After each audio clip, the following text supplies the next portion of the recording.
biar dijelaskan sama pengacara saya. Bang Rizal lagi mungkin bisa silakan.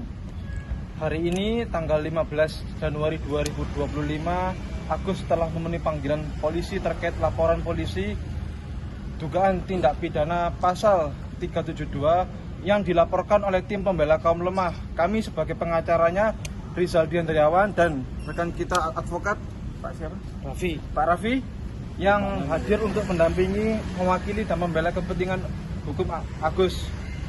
Laporan yang kita ajukan terkait penggelapan dana sumbangan sejumlah 1,3 miliar yang dilakukan oleh DS, NP, G, dan PB.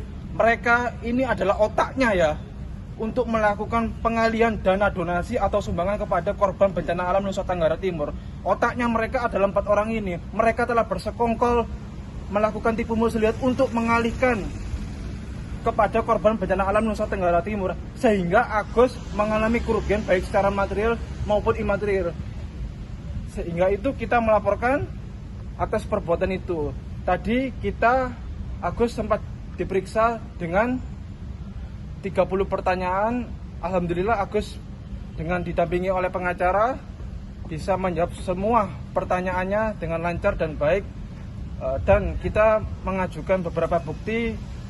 Bukti yang kita ajukan adalah video podcastnya DS ya di akun YouTube-nya terkait meeting of men di sini untuk mengalihkan diduga kepada korban bencana alam Nusa Tenggara Timur. Yang kedua adalah bukti kwitansi pembayaran kepada rumah sakit JSC untuk pengobatan mata. Ketiga, bukti pengalihan dana sumbangan sejumlah 1 miliar dan 300 juta rupiah itu.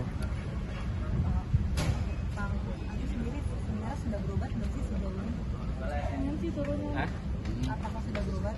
Kalau untuk berobat sih, ya kita jalani sih perobatan sih prosesnya sih. Sudah pasti. Kapan mungkin akan berencana berobat?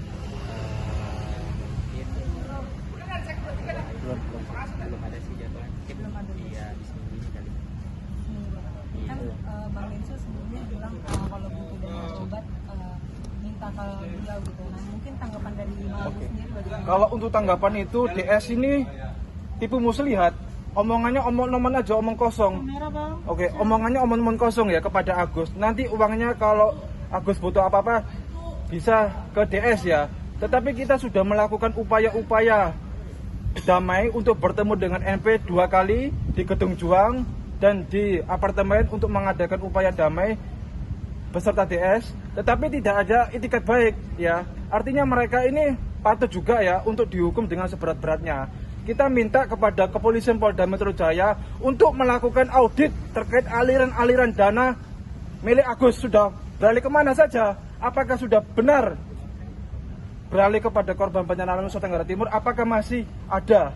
Kalau memang masih ada, tolong kepada pihak kepolisian untuk segera memproses laporan polisi ini. Intinya kita tidak ada kata damai. Proses hukum akan berlanjut. Kita minta agar kepolisian untuk atensi dan menangkap atau mentersangkakan 4 orang yang melakukan otak untuk pengalihan dana donasi ini. Tapi kapan ngomong ke Densu untuk minta berobat itu kapan Bang? Loh, kita sudah sering loh bertemu, Terakhir. komunikasi, tapi ya tidak ada itikat baiknya dari DS itu. Setelah pulang dari NTT? Ya setelah pulang dari NTT ya bilang-bilang saja. Intinya kita minta faktanya, tindakannya dari DS. Kalau memang ucapannya itu sesuai dengan kenyataannya, lakukan. Tapi Jangan belum omong ada kosong. upaya buat hubungin mereka. Iya, tahu kan Kita sudah melakukan upaya hukum somasi peringatan hukum teguran keras dalam jangka waktu 3 kali 24 jam apabila Denny Sumargo ya atau DS tidak beretikat baik ya tentu